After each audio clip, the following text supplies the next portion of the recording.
গ্রামীণ সমাচার বন্ধুদেরকে জানাই স্বাগতম। আপনারা দেখছেন গ্রামীণ সমাচার। কিছু চিত্র তুলে ধরছি নিউজের পর্দায়। এই মুহূর্তে দেখুন কিছু চিত্র নিউজের পর্দায় এই মুহূর্তে। এটা হচ্ছে চলতি ট্রেন থেকে আমরা এখন নামলাম।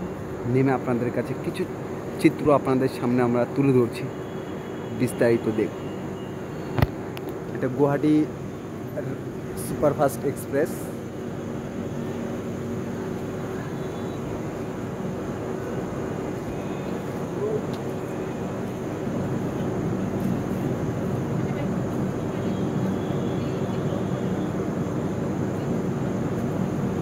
এখন আমরা স্টেশনে আছি মুরাই, যাচ্ছিলাম আমরা ব্যাঙ্গালোর। আমি নেমে যাব বিশাখাপট্টনম।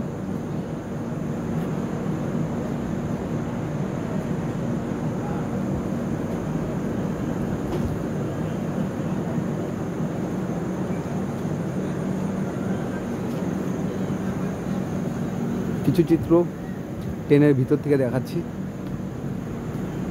সঙ্গে থাকুন দর্শক।